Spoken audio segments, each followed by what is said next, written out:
and hopefully our YouTube channel, so you can watch it again at a later date. For more information or to share for those that couldn't be here, please mute yourself. Please identify yourself in the chat with your name, your organization, and your email address so that we have an attendance of who attended the meeting today. Please raise your hand if you have a question, but questions and comments will be taken after the presenters have finished. Thank you. Still feel like there's a couple people still entering. I don't want to move on too fast.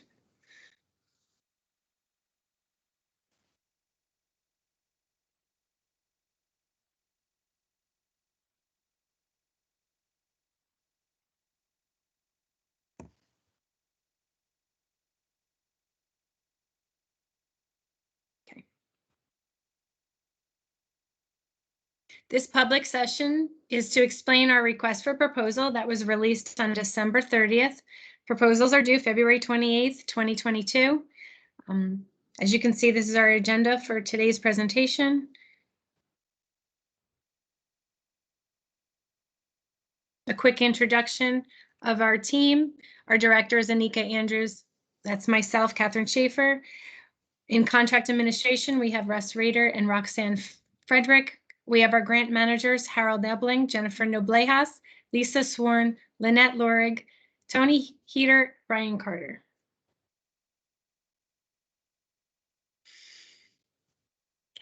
Okay. Non-point source pollution is caused when contaminants deposited on land surface are washed off and carried into nearby waterways by stormwater runoff or groundwater. The best available science as set forth in the department's scientific report on climate change and subsequent New Jersey specific rainfall studies, the impacts of climate change to precipitation and temperature, among other things, are expected to continue to increase over the next few decades. Therefore, it is likely that non-point source pollution will also increase with climate change. The U.S. Environmental Protection Agency already identifies non-point source pollution as the nation's largest water quality problem, causing impairment of approximately 40% of surveyed rivers, lakes, and estuaries in the country. This request for proposal includes grant funding for cycles 2020, 2021, and 2022.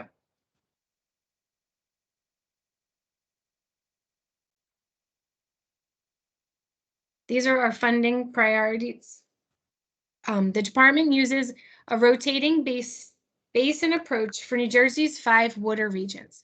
This approach produces a comprehensive assessment of the entire state every 10 years, supports the development of measures to restore, maintain, and enhance water quality uses that maximize effectiveness and efficiency in achieving positive environmental outcomes that are tailored to the unique circumstances of each region. Funding will be awarded as grants to eligible applicants who will carry out targeted water quality restoration and protection initiatives as outlined in this RFP. The RFP is for qualified projects in the upper and lower Delaware region and the Northeast water regions.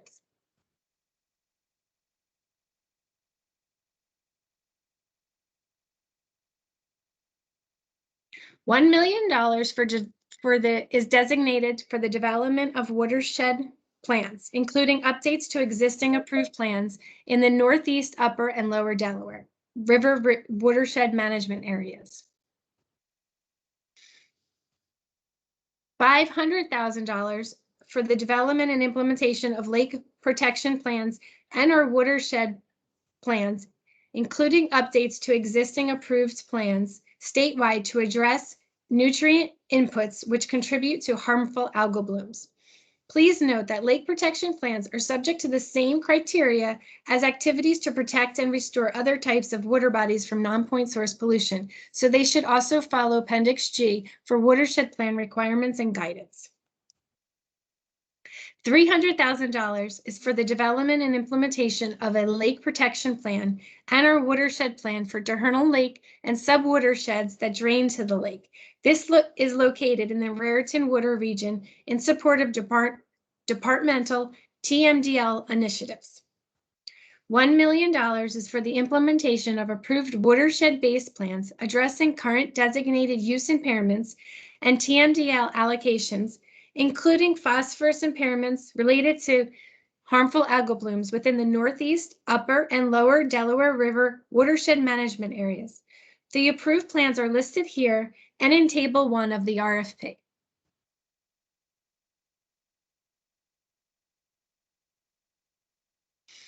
$1 million for the restoration projects in the Northeast, Upper, and Lower Delaware River water regions that must be located within target watersheds from the list of hydraulic unit codes, HUCs, presented in Appendix H of the RFP. The department is soliciting water quality restoration projects that address one or more of the identified impairments in these HUC 14 watersheds.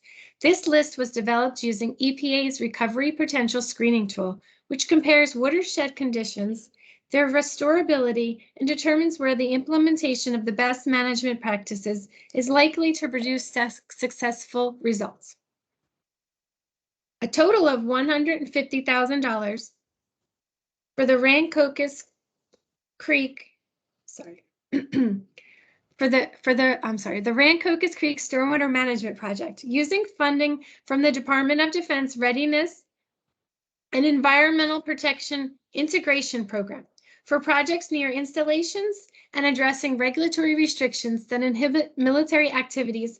Federal funding will be utilized to improve stormwater management, including infiltration in the Rancocas Creek watershed.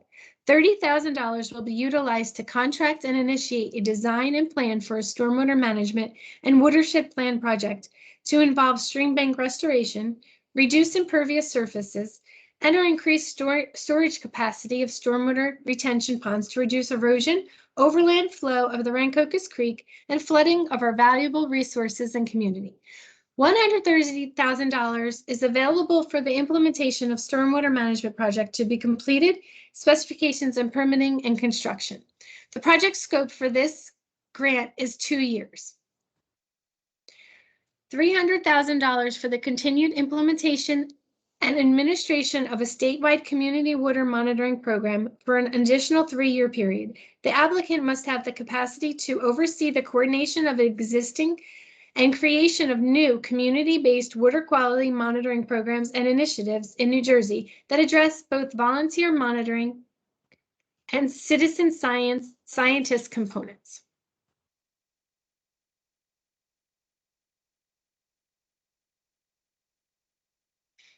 $3,250,000 for green infrastructure projects in environmental justice communities. These projects include green roofs, blue roofs, rain gardens, porous pavement, and other activities that maintain and restore natural hydrology by infiltration, evapotranspiration, and harvesting of stormwater, and that are designed to reduce stormwater runoff. Priority will be given within drainage areas that are hydrologically connected to systems and combined sewers. This presentation will be posted on the DEP website, and these websites will also be posted in our chat to make it easier for you to have them readily available. $1,500,000 for climate change resilience projects, including nature-based solutions such as living shorelines and implementation of green infrastructure projects that reduce the impact of climate change and promote climate resilience given increasing storm intensity, temperature, and sea level rise. $400,000 for animal waste management plans, development and installation of approved BMPs. Applicants must have the capacity to provide farmers with technical assistance to develop animal waste management plans and the ability to engineer and install BMPs identified in those animal waste management plans. This picture is from a success story where agricultural non-point source controls improved water quality in Wallkill River in Hamburg Township.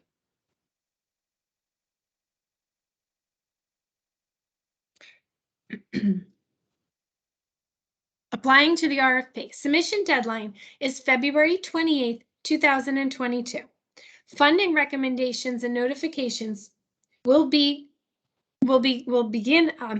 happen on June 30th, 2022.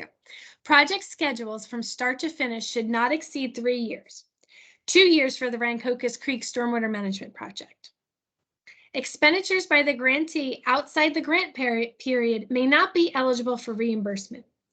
Applicants eligible to apply for funding under this RFP include state, regional, local government units within New Jersey, designated water quality management planning agencies, state universities and colleges, interstate agencies of which New Jersey is a member, Section 501(3)(c)(3) watershed and water resource associations, and other local nonprofit organizations authorized to operate in the state of New Jersey.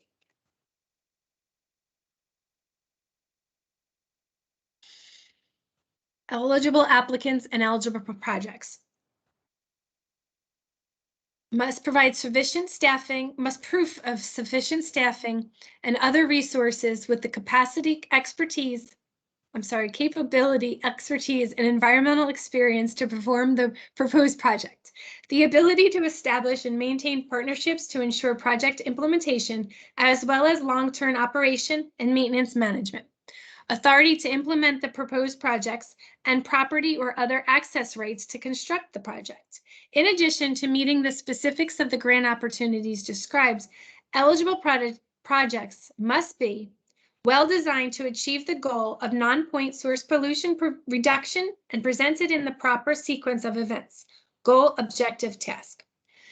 Be consistent with existing local, state, and federal requirements and can obtain permits needed to implement the project. Be viable and readily implementable, shovel-ready. For proposals that do not include construction, for example, planning, outreach, education, the proposal must include deliverables such as schedules, reports, training, outreach products, and inventories. Be able to be completed in a 2-year time frame. 3-year time frame, 2 years for the Rancocas Creek project. Be located on public property or on private property with an executed agreement with property owner sufficient to allow for the project to be completed as proposed, including the required monitoring and evaluation element.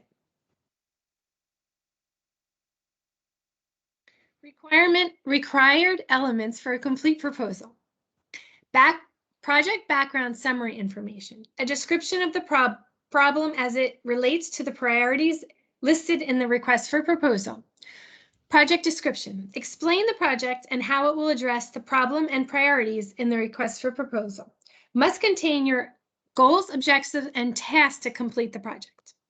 Applicant description, monitoring and evaluation information, a description of how attainment of project objectives will be measured or demonstrated.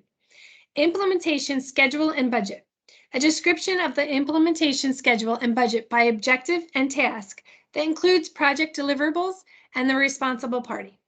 Budget details, a description of the budget detailed as it pertains to the personal costs, salaries and benefits, subcontractors, contractors, supplies, monitoring, training, travel, audit, indirect costs, and matching additional funds. Supplemental information are letters of resource commitment with the amount of matched funds listed, site plans, match, blueprints, etc. Grantee responsibilities. Quarterly progress financial reports.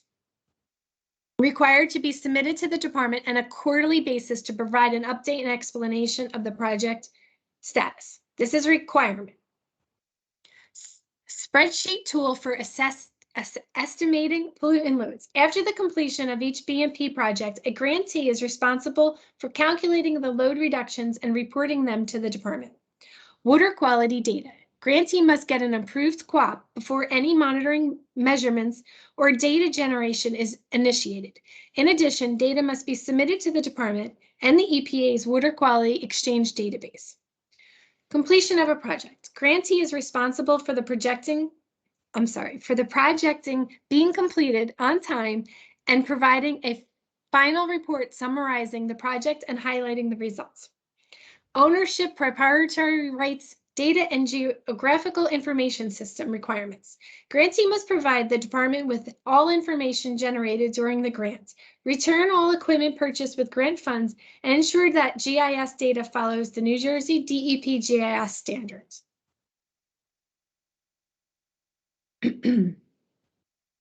Grantee responsibilities, coordination of project permitting. The grantee must coordinate all permit activities with the department's Division of Watershed Protection and Restoration and list the division as a co-applicant. Maintenance agreement. The grantee must submit a maintenance agreement before in-the-ground installation of any BMPs. Final reports. The grantee must submit a final report in the format outlined in Appendix E of the RFP. Success story. The grantee is responsible for submitting a 1 or 2 page and national non-point source success story in the format outlined in Appendix E of the RFP. Scoring. These are project evaluation criteria. Project applicability. This again is also listed in Appendix B of the RFP. Project applicability is 25 points max. Project readiness, 25 points max. Likelihood of success, 30 points max. Cost sharing, matching, other funding is 10 points max. Monitoring and evaluation is 10 points. Some helpful hints: 1 or more watershed, leverage other environmental outcomes, integration of EO number 23, shovel ready, good past performance of applicant, letters of resources, long-term sustainable benefits, amount of match. There will be a mandatory follow-up session for all grantees whose projects are funded so that we can further go over and explain the grantee responsibilities. Okay.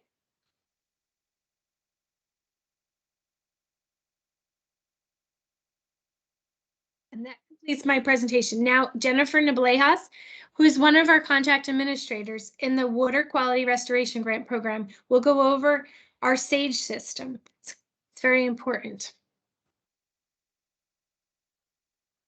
Hello, everyone. Do you want to answer any questions, Catherine, if there are any at this point? Sure, we can do questions first. If anybody has any questions for Catherine, you can raise your hand or type it in the chat.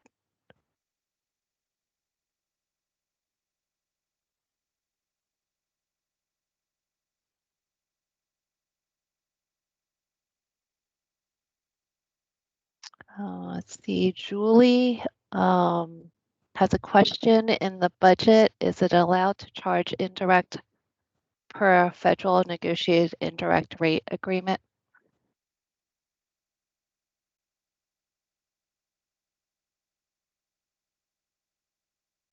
I don't know if Russ is on the line, but I do not know that answer at this point. Yes.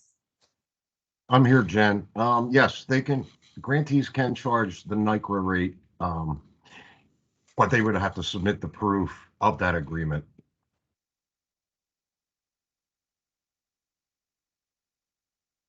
Okay. There's a lot of questions. Chris, if a community is a CSO community, but not in the upper and lower Delaware or Northeast region, can they still apply for green infrastructure or climate change funds? Yes. Okay.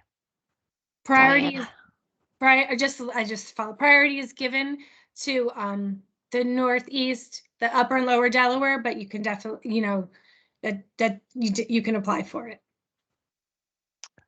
Diane has a question. Can grants go toward planning for stormwater utility?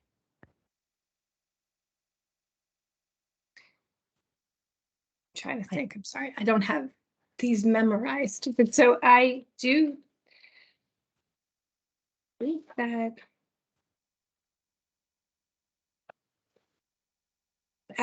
I don't want to. You can, but it depends on what the area is and where the project specifically is. Does that make any sense? So like the Rancocas Creek, that's a definite yes. But the state has some other available funds for some stormwater management planning. So that's not statewide as part of this RFP. And we could follow up later with Diane on that question. Pete, so are stormwater management planning studies eligible for this grant program?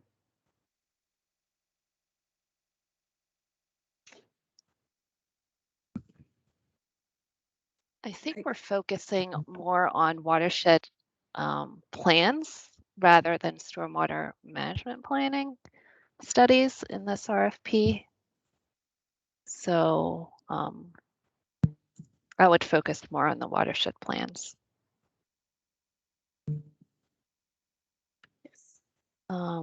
Dana Patterson, for the climate change resilience projects category, can you elaborate on what types of projects might qualify and what the drivers must be? We assume that all resilience projects must have an NPS reduction. For example, would a living shoreline aim to reduce runoff NPS qualify? Yes. A living shoreline aimed to reduce non-point source pollution would qualify under that, yes. Lou, is shovel readiness absolutely mandatory or just greatly strengthens an application? Again, because there's 10 different priorities, that's going to depend on the specific projects. But it does strengthen an application if you're going towards implementation of a specific project. And I will also want to add that these are 3-year grants. And so if it's not shovel ready, then it will probably take longer to implement, but yeah. Alan has a question. Can the implementation grant project area only be within an area of an approved watershed plan or anywhere with a non-point source pollution PMDL? I believe you can submit a project implementation of a TMDL is applicable. I agree. Cheryl has a question for GI projects in EJ communities or climate change resilience projects.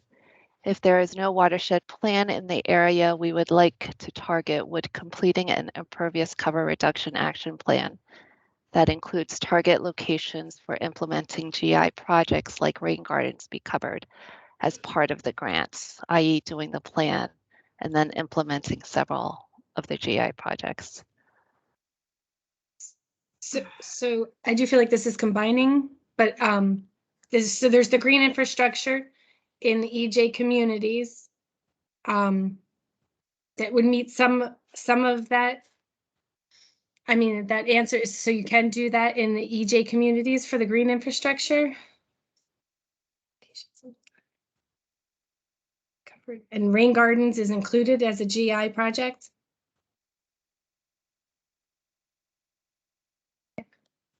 Am I understanding that question and answering it correctly?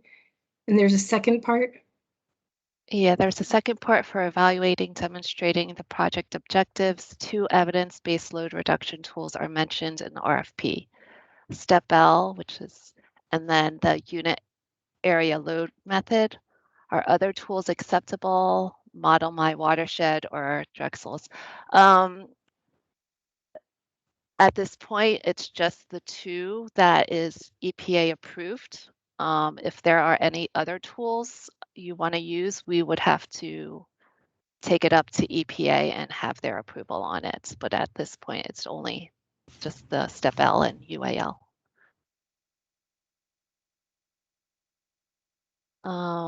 Fred has a question. The evaluation criteria you showed seemed to be geared towards a construction project. Patterson is looking to undertake a GI planning study. What criteria would be applied to evaluate that grant application?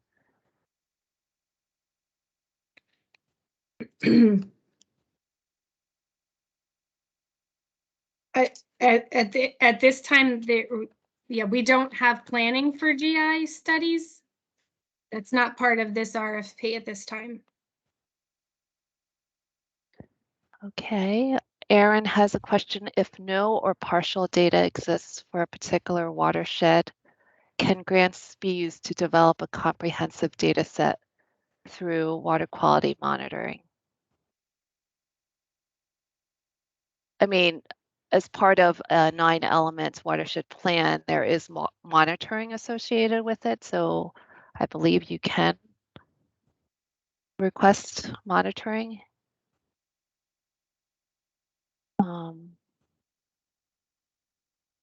Julie has a question. Could clarify what the process is to be recognized as a business to operate in New Jersey? Do we need a business license or something else?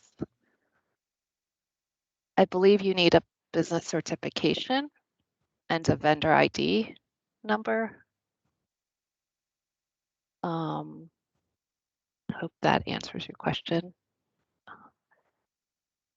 Russ, do you have any other answer to this?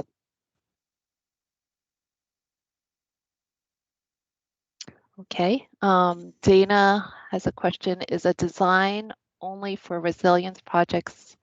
Is a design only for resilience projects allowed, or is it preferred to have a design and implementation?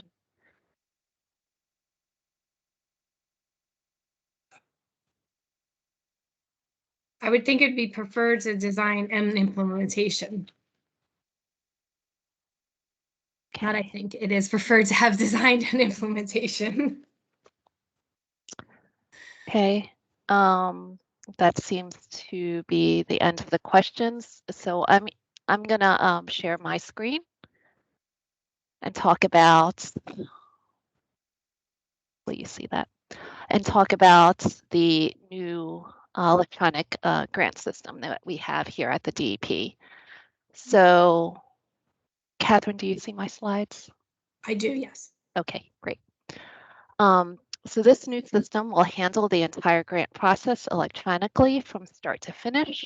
Our system begins from the application and then guides the grantee through each successive step of the process, including the grant agreement, amendments, progress reports, financial reports, and final report.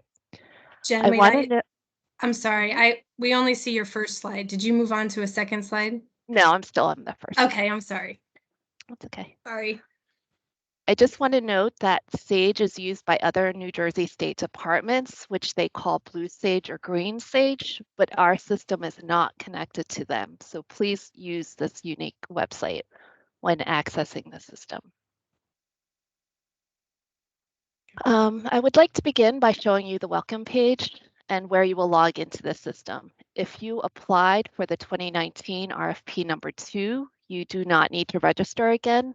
You will use the same username and password as long as you are still representing the original organization that you registered under. If you forgot your username or password, you can click the forgot username password and an email notification will be sent to you.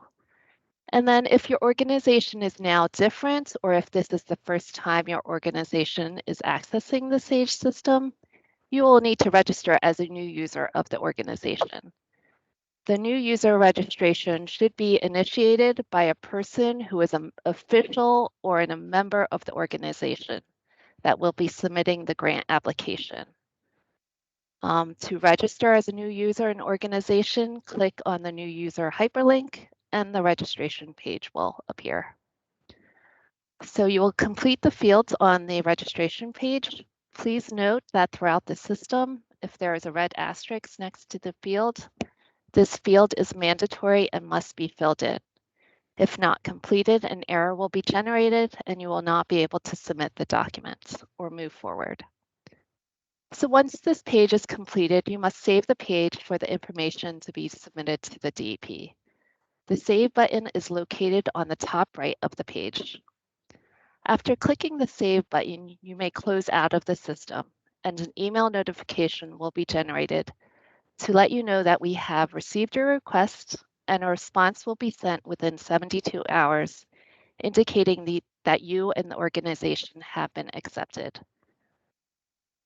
When you can successfully log in, you will be directed to your personalized homepage. I'll go through the main sections of the homepage, but first want to direct you to the blue and black ribbon, which contains several hyperlinks. A great starting point for new users will be to click on the My Training Materials link. And this link provides a grantee manual and a short webinar that will detail and explain how to navigate the system. Next to the My Training Materials link is My Organizations. And when you click on this hyperlink, an organization page will show up with the sections of organization information, organization members, organization documents, and details. So the information you completed on your registration page will be automatically populated into this page, but you can revise or add additional information, such as your vendor ID and DUNS number. The vendor ID is a required field and must be provided. The DUNS number is not required, but is highly suggested because it may be needed later for the grant agreement. And once this page is complete, please remember to save the page by clicking the Save button at the top right of the page. Next is organization members. The organization members link shows a list of the current members of the organization. To add new members of the organization, click on Add Members. And then when this page is brought up, click on the New Member button. And then this is where you'll add the information of the person's name, title, email address. You will create a default username and password, and then you must select one of two roles for them, authorized official or viewer. The authorized official can edit, save, and submit documents, while the viewer is only permitted to view the documents. After you complete this page, click on the Save and Add to Organization button, and the current members list will be updated with the new members. I want to note that you must email or communicate to the new person their default username and password. The system does not give them a notification of this information. So if you want to inactivate a member because they're no longer with the organization, you will go back to the organization members page and then enter an end date under the heading Active Dates, and then click the Save button. So this will disable their login.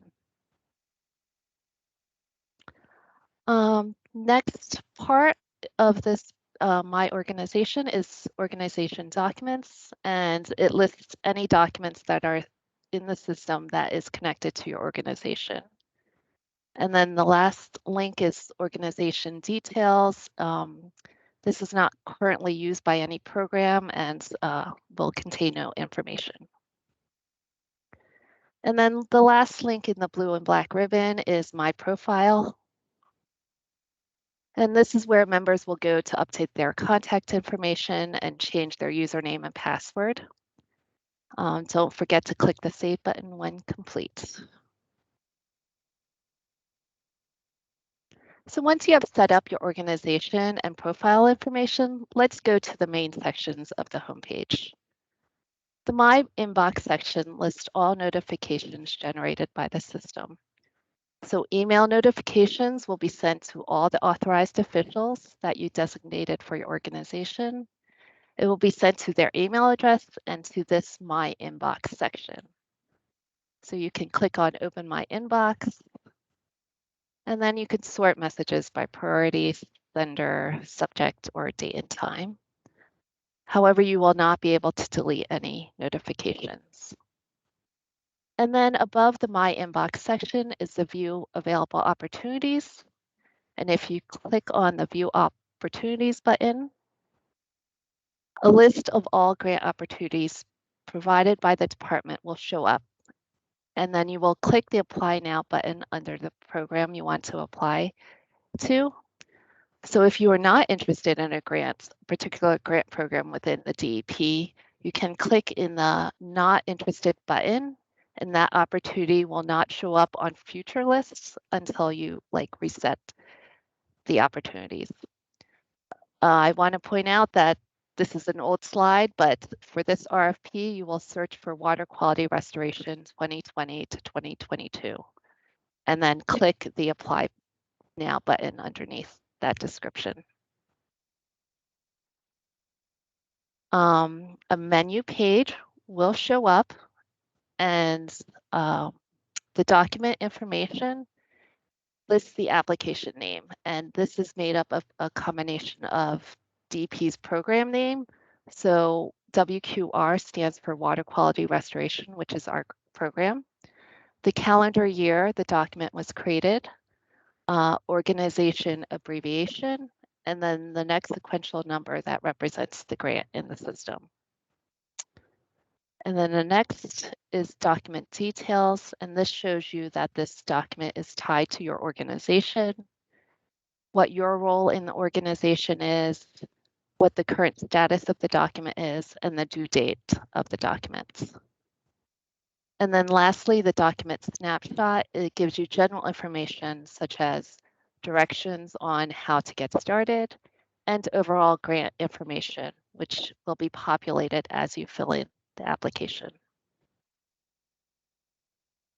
So to begin an application, you will hover your pointer over the Forms menu. The Forms menu contains all the pages of the grant application. And there are some helpful tips to know about the SAGE system. When you hover over the Forms menu, there is a blank document symbol next to each page. This indicates that the page has not been edited. So as you fill out each page, a pencil over the document symbol will appear, meaning that the page has been edited without any errors.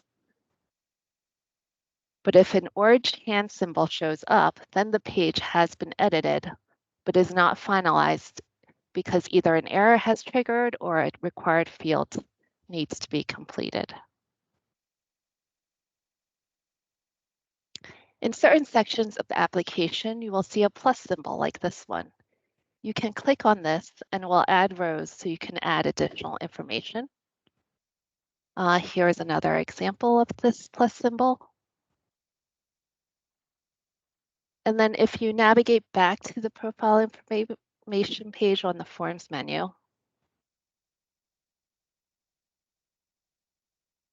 you do have a section where you must indicate the contact person, financial person, and project manager.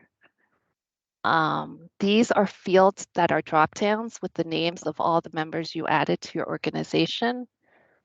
If a name is not listed, you will need to go back to the My Organization hyperlink on the homepage and then add a new member with the role of authorized official. So once you add the members to the organization, they are not automatically assigned to a grant document. This is useful in situations where you may have multiple grants, but you want to assign select people for each of them. So to assign a member to a particular grant, you must open the grant document, and under Management Tools, you can add edit people. You click on the add edit people hyperlink. And then this page shows up with the list of all the members, and we'll check mark next to their name and designate a role for them, and then click the Save button once complete.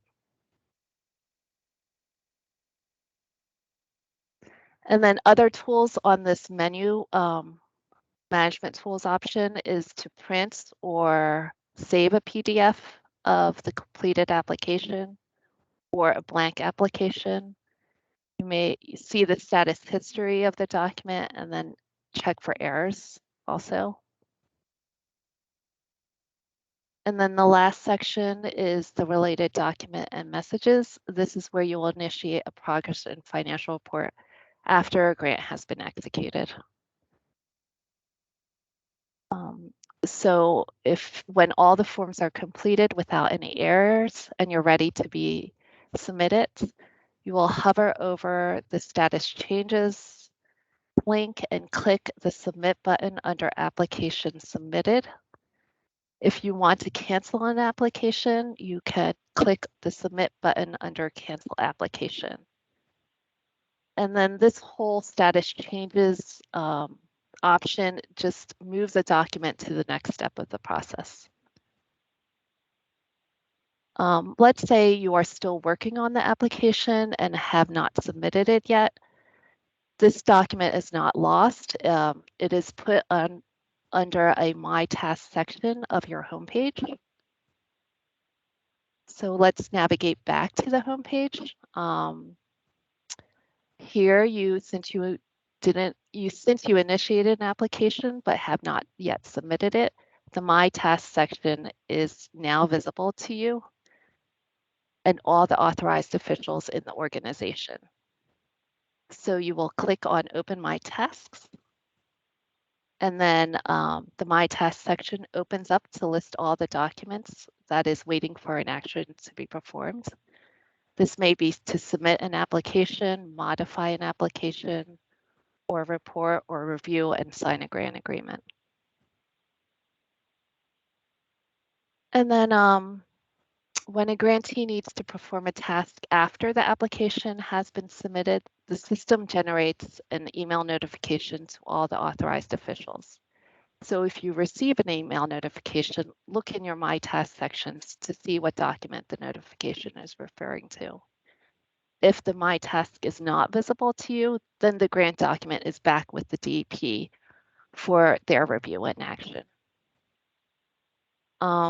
There may be instances where the My Task section will not be visible for the grantee.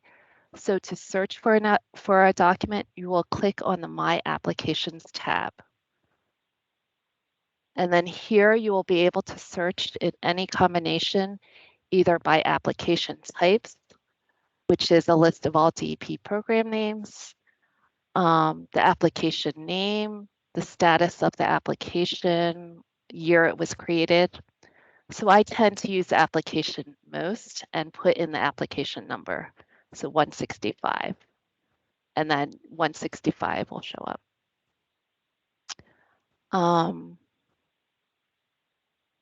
The other two tabs are similar search filters for financial reports and progress reports. So some key points to remember is the best browser to use the system is Google Chrome.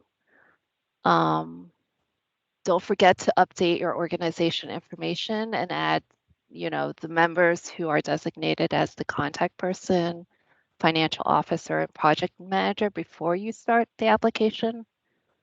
Apply for the grants under View Available Opportunities. There are narrative sections in the application, so you can copy and paste from a Word document. And then don't forget to click the Save button for each page, and then submit your application under Status Changes. The application deadline is February 28th, 2022 at 5 p.m. So it will not accept your application after 5 p.m. on the 28th. So I hope this provided you a good overview of the SAGE system. If you have any questions, you can email me, and I'm pretty good at responding back to you. So that's the end of my presentation. If there's any questions, I can go to the live slate and maybe answer some of them. Thank you, Jen. And thank you. Lisa's been answering questions so far in the chat as you were presenting, which was very helpful. Sure. I don't know if there are any questions. I can't see. Sorry. If there are any questions. Yep. There's SAGE question is, if you start at 5 p.m. but finish after 5 p.m., will it still be finished? If you, I mean, will it still be accepted? So if you start at like 12 o'clock in the afternoon, but it takes you 5 hours to continue. Right.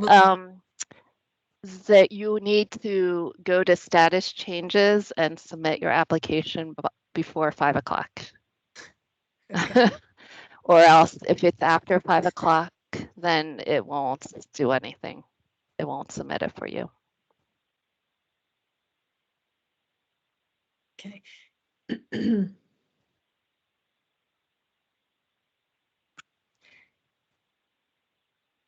There's another question in the chat while you still have your screen shared. Do you have to pick a specific priority when applying, or are there options indicating a number of priorities that a single project addresses? SAGE does not require you to select a priority, right? It does. Okay. So if you go to view opportunities, so you will search for, our opportunity, which is water quality restoration. So hit apply now. Hopefully this is not lagging. You hover over forms menu. I think it's project details. You must pick a category, and there is an other category if it doesn't fit in any of the categories listed, and then maybe put a description or more specific description in the project title of what the project is.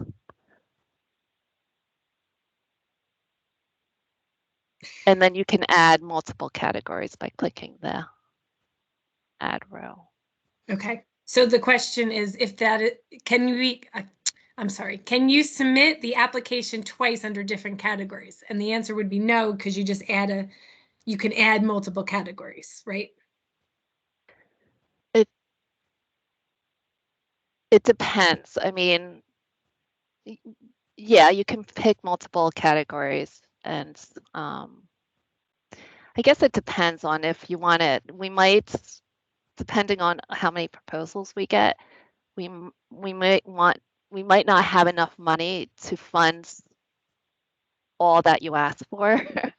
So I would pick 2 different categories, but in like maybe the tasks, the objectives and tasks, keep it separate a little bit so that it's easy for us to like separate the budget and separate the tasks associated with the category. I don't know if that makes sense, but.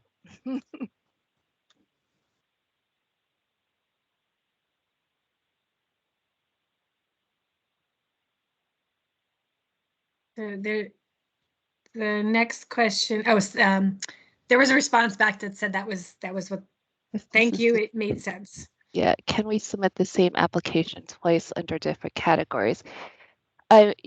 You can. I mean, the proposal, there is a section where you have to detail like the description. I mean, these would be different. I would think if it's two different categories.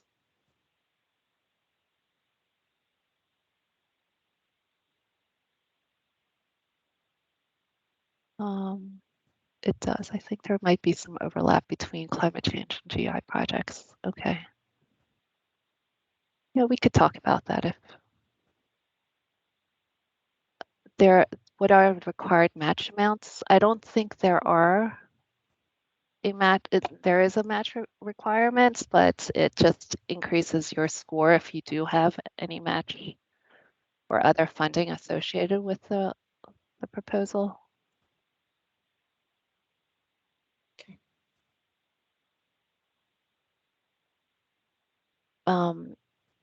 If you do experience any glitches with the system, please let me know. It's still a new system, so there might be some glitches. Just contact me and I can work through it with you.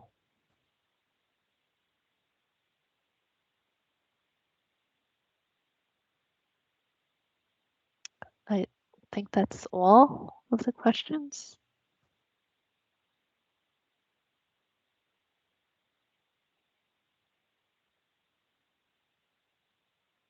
Okay. Any other questions?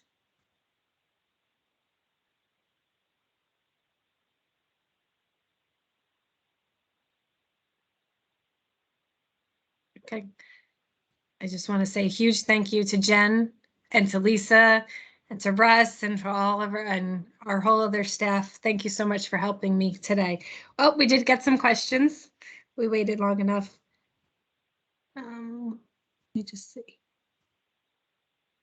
For the lake restoration projects, are you looking for lake planning, like watershed plans or implementation preparations? Lake protection plans is I think, B, development and implementation of lake protection plans and or watershed plans, including updates to existing approved plans statewide to address nutrient inputs which contribute to HABs. So plans. And it seems as if the drop-down categories in SAGE are different than the priorities. Yeah, it could be. So if it doesn't really fit in, then you can pick the other category.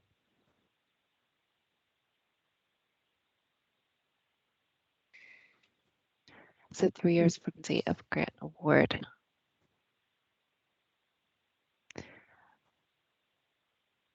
Yes, it's Sandra, that it is from the executed grants date. 3 years.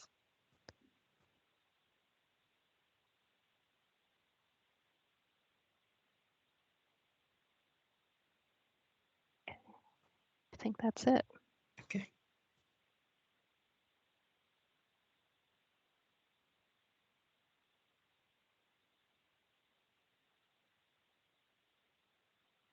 Okay, thank you all for attending. And once again, thank you to Lisa and Jen and Russ. And thank you for everyone to be here. We look forward to looking at your applications. It's on its way. Thank you. Thank you. Thank you. The recording should be hopefully available onto our website as soon as we can. That's technical, not always up to us to post it immediately, but we'll get to it as soon as we can.